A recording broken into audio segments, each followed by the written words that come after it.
Welcome to episode 3 of Stock Car Media's Inside the Garage with Liam and Ryan. Today's episode, we're going to be going over the race results from the Goodyear 400 Throwback race at Darlington Raceway. My goodness, was that a interesting race? Crazy. Crazy in some weird ways, actually. Yes.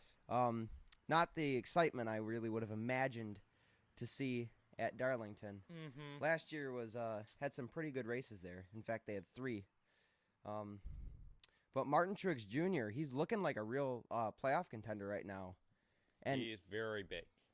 Yeah, I wouldn't have expected him to be somebody to take off the way that he has this far. With his age, last year he only had 1 win. With his age, he's over the age of 40. And that's when you get that drop-off. For the last couple of years, that's been the drop-off age for many of the drivers. You see it with Ryan Newman right now. Yeah, I mean, he did have a horrific accident at the Daytona 500 last year, and those are known to, change things for the drivers, make their driving talent or ability different than it normally would have been. But he's older. He's not somebody I would have expected to win 3 races. I didn't mention that, but he's the first driver to win 3 races. And nobody else has won more than 1. Yeah, they were saying there's a few. Brad Keselowski, Kyle Larson, they're very close to maybe being able to. But, of course, Brad Keselowski did not have that yesterday. Yes. He started, second or first? He started on front the pole. row, so he's on the pole. He absolutely had a really bad car yesterday. So, yeah, he finished 24th, 22nd. And I think he was like 2 laps down. Yeah, he's 24th. Yeah, because the cutoff line for the first lap there was 9th place at the end of the race. So I think that that leaves Chris Buescher the last car on the lead lap at the finish line there. But that was a tough day for Brad Keselowski, and probably the reason for that is he had to have his crew chief switch this race. I don't know. That car was not very fast. Yeah, I saw a joke. Somebody said something about being slow, but usually he has his normal crew chief Jeremy Bowens, but this time he had Grant Hutchins fill in again. Which, do you remember? I think it was Atlanta. He filled in because of a lug nut issue. Yes. On the 2 car, but he's back. I don't know. I don't remember how well he did at Atlanta. Not very well, I don't think. So maybe it's Grant Hutchins is a team engineer for Penske, but this is only his first year with Jeremy Bowen's first year with Brad Keselowski, so who knows? That was just pretty tough for Brad Keselowski there. Yeah. Hopefully he can work his way up, because obviously he won like 2 weeks ago at Talladega. This is not a good showing coming off of that. Cole Custer and Eric Almirola both wrecked in the same spot a couple, I want to say. Well, it's probably like 20, 30 laps difference. It was a stage apart, basically, because they lapped about the same laps in to... You're right, yeah. That was crazy. I remember I was looking at that and I go, what just happened? The side-by-side my Winn-Dixie car. I like that car. I put that on my top 3 throwback paint schemes, and then that car dies on lap 7. That thing was totaled. Obviously, he did have a little bit of push from... he had a little from Ricky Stenhouse Jr., but he wasn't on the gas, so no, it's partly his fault, He was in the wrong spot again, like the wreck with Logano at Talladega. Yeah, Eric Almirola's having the worst luck this year. This is going to be him needing a win to keep, and I don't even know if it's possible that he keeps his spot over there at Stewart-Haas, because love Eric Almirola. He's had some great history, I mean, thus far in the last 10 years of the sport. He's ran for some great teams. Yeah, DEI. RPM. Dale Earnhardt Incorporated, Richard Petty Motorsports. But it doesn't look very good for him right now, I got to say. He's on they're having a pretty off year, but even last year, he's on one of the best teams in the sport, and he's not really showing that. Like, what else can you expect out of somebody? You look at Kevin Harvick, who's pretty close with experience. And even he's not had the best year either. Kevin Harvick's like carrying that team, but just barely. They don't have what they need. He finished 6th here at Darlington. And obviously, I'm going to mention a scheme that came out really late, but yeah, Saturday after our throwback Yes. episode. We did put it in the episode, but we couldn't get that. We couldn't talk about it No. because they were waiting so long to put that out. I guess it's for good reason, but but he was throwing back to his 2001 debut car at Rockingham, which no longer exists on the NASCAR Cup Series schedule. right. But that was his debut Cup Series race in the number 29 for Richard Childress Racing. Yeah, that was after was- he filled in for That was a race late Dale after the Earnhardt. Daytona 500, which Dale Earnhardt unfortunately crashed. And yeah, he lost his life, and that was a big, big day for the sport. Yes. Richard Childress said, "Give me the lowest number," and 29 was the lowest number he could get, and 29 that was was the number the he only took. number he could get. Oh, I've heard the story it was the lowest, but yeah, that's a lot of history in that paint scheme. But you got to think about it. Kevin Harvick's thinking about that as history right now. What does is that he say? thinking? What does that say about his career? Yes. I Could mean, it be closing? you look at other drivers. Jimmy Johnson last year, He had threw back. He had an amazing throwback. very historical, and this is a very historical moment too that Kevin Harvick was throwing back to. And you got to think, what does that mean? Does that have something to say about the longevity of their career? How much longer does Kevin Harvick have? What are your thoughts? I don't know. I originally was saying at the beginning of the season, I'm giving him 2 more seasons before he announces retirement. But I'm starting to begin to think end of 2022 is his probably best guess. Yeah, If not before mean- the next gen, but I doubt it. I think he'd try to go to next gen. At least a year into it. Even Kurt Busch, I think, said he wanted to go to next gen. But he didn't like the car testing either, so No, I don't know, but I think Kevin Harvick will try next gen, and the next gen car will determine whether he stays or goes. Because if the next gen car is really, giving him some luck. if he gets right back on his old game in the next gen car, I Yeah. think he's definitely going to stay at least 3 or 4 or 5 more years. But if he gets in that next gen car and he plummets even worse than he did this year, Yeah, he'll that be might like- be it for him. He'll be like, see ya. Thanks for the ride. Yeah. A Not really. driver who looked like he was on the downward spiral, but really wasn't, was Kyle Busch. Yeah. Like this season, last season, this season's been a little better for him, but Not too much, but. he won the Bushy McBush Race 400 at Kansas And he won the Speedway. Busch Clash, too. He won the Busch Clash. Non-points playing, right? Yeah, and then he finished third. He finished third yesterday at Darlington.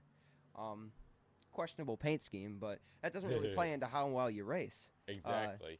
The fact that he was able to snag that third place finish there, looking pretty good for him. It could still go down from here. It could go up though.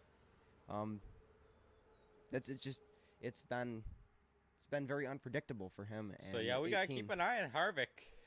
Oh yeah, He Harvick. could disappear. There's a lot of guys though that are there. Like I said, Kurt Busch, Ryan Newman. Ryan Newman.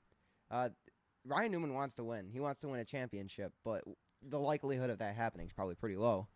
How old is he? Like almost 44? It's around He's there 43 somewhere. this year. But I think he's turning 44 later this year. So he is starting to. It could be it. This year's not looked that great for him, but Yes. uh, Harvick's a little older than him. He'll be 46. but they So So I'm saying this right now that they haven't had a good season. But if you look at how they finished yesterday at the throwback race, Chris Buescher 9th, Ryan Newman 10th. That's really good for them. That's pretty good for Roush Fenway since they've had the drop off in like the last Exactly. 7 years here. Some guys I really wasn't expecting to be that far back were probably Joey Logano and Christopher Bell. yeah, they're kind of Uh, a little. You rarely heard them mentioned even in the Fox podcast. I believe Christopher Bell cut a tire, and that caused him to finish 14th, which isn't bad, but it's not really great when you have a JGR car. And Joey Logano got a speeding penalty on the last round of green flag pit stops, or maybe some other sort of That's penalty. Chase Briscoe's job. Chase Briscoe's 11th is where he finished. That's good for him. Yeah. He's a rookie this year, and I know he's pretty old. compared to the regular rookies. He's like, what, 26 or something, I think? Yeah, he's even older than last year's rookies. Right. He's one of the oldest rookies in a while, but he's doing pretty good. I wouldn't say awesome.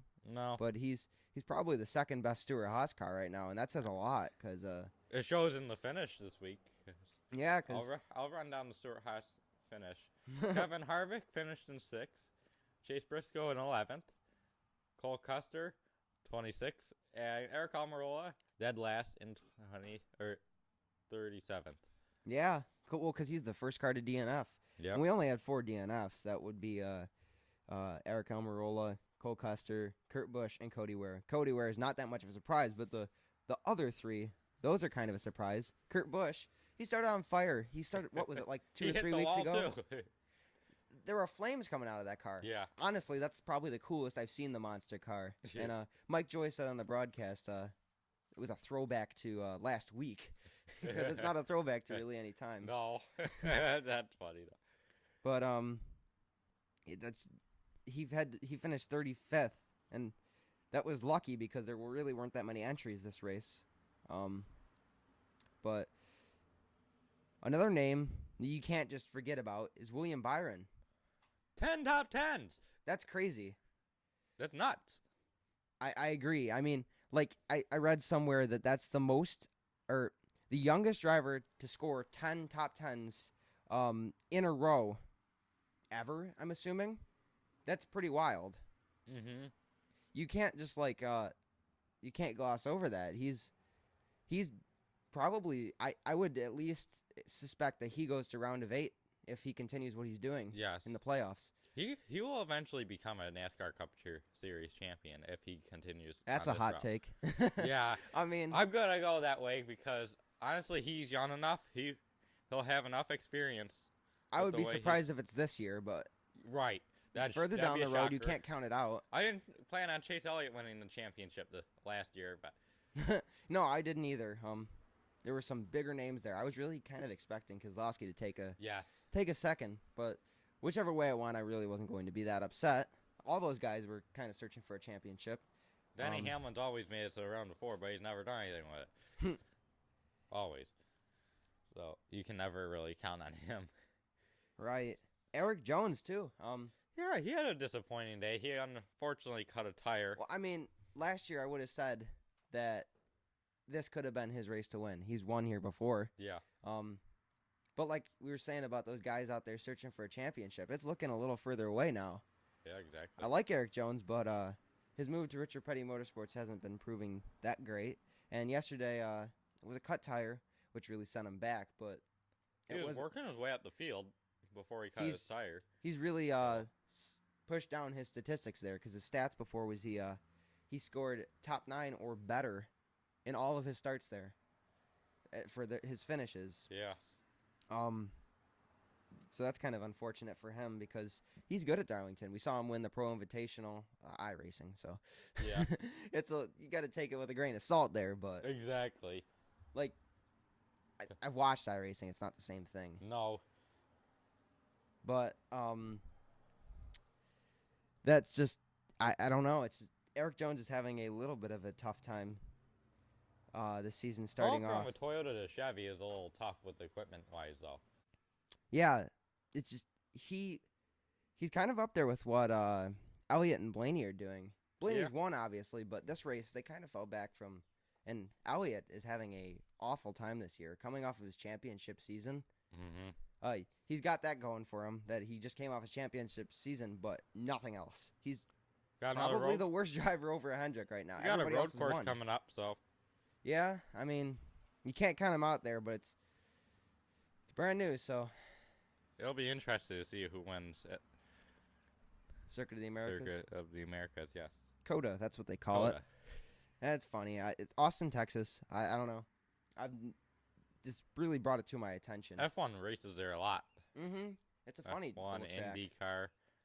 So. But Tyler Reddick. I got a list of names here. That's why I just keep on bringing them up. But if you think about Tyler Reddick, he was like contending for the win in the beginning of the race. Yeah. And like I think he got up to second at some point and pretty much stayed there for a while.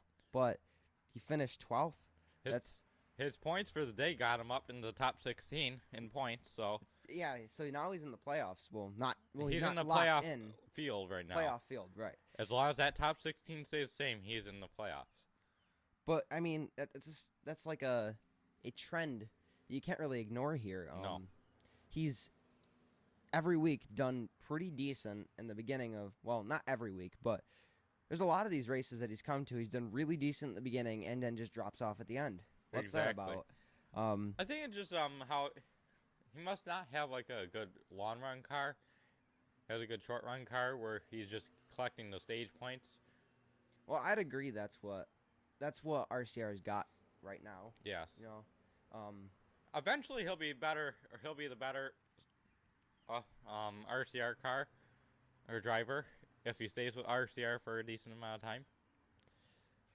Yeah. I think RCR is on their way up too. Obviously, they were up and they've been down for going down a little years. bit, but they're on their way up. Obviously, Austin Dillon made it to the playoffs last year. Yeah, that's not really like something people were really expecting. Actually, he's made it to playoffs every year minus 2019. That's true, but it was a shocker last year. Yes, and I think RCR is doing something right, but like you see here, Tyler Reddick can't really keep that speed for the entire race. So he is in his sophomore year, so he's still learning. Yeah, he came at the worst time ever where there is no practice, so he still has to. Yeah, that's an awesome point, Liam. That's where Chase Briscoe and Anthony Alfredo are having problems at.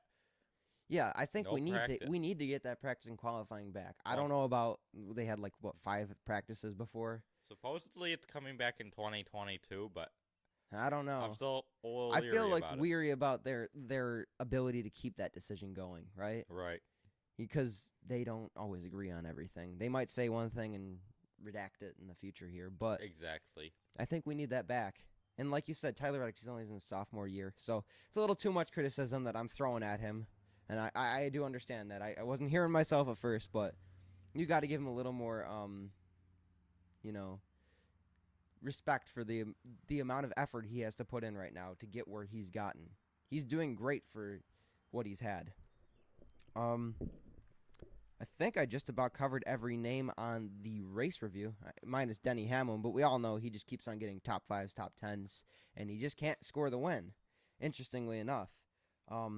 There's one more bit of news that came out this week that wasn't a paint scheme for the Darlington Throwback race. If you're looking for those Darlington Throwback paint schemes, they're over in our other video that we recorded the other day. Right. You can see all the best of each series. So that's there. That's why we're not covering it right here. But there is a little bit of news that is not Throwback related.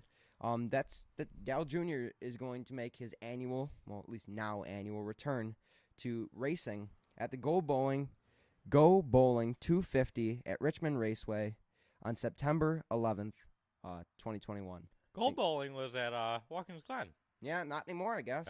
I don't know. It's the Xfinity race, obviously, because he owns an Xfinity team. Oh, that's true.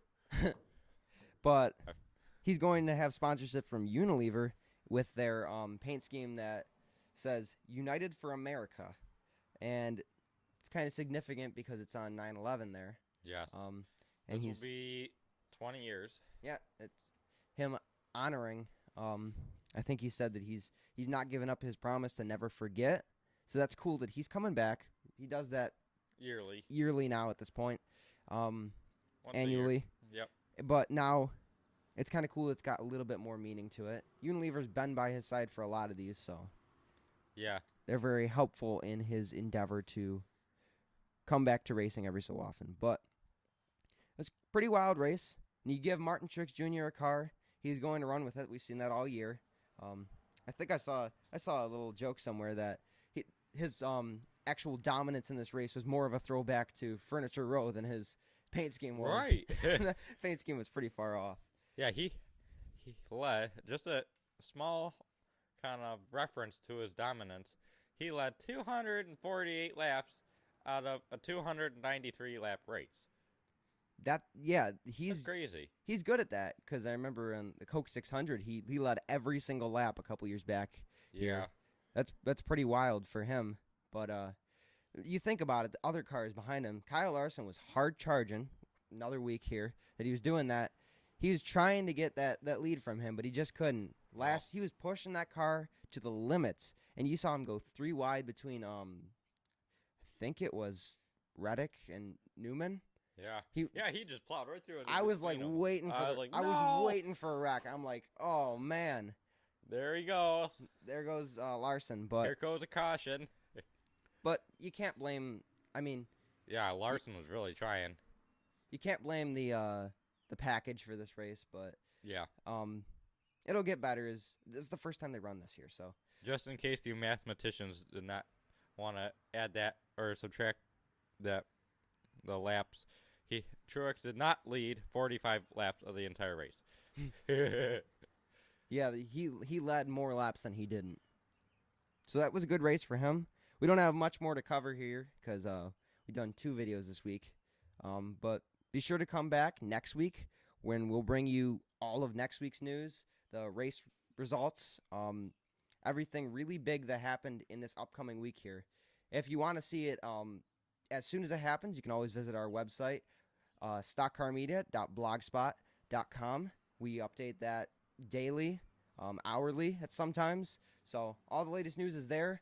And if you want the updates, you want to be notified every time that happens, you can visit our social media pages. We got Instagram, Twitter, Facebook. We're the most active on Twitter and Facebook. But Stock Car Media, look it up. We're there. And we're going to have merchandise out soon on our Redbubble accounts. It'll definitely probably be out by the time this gets I know, we said that last week. A little bit of technical difficulties, but you can find all that stuff in the description there. That'll be all down below.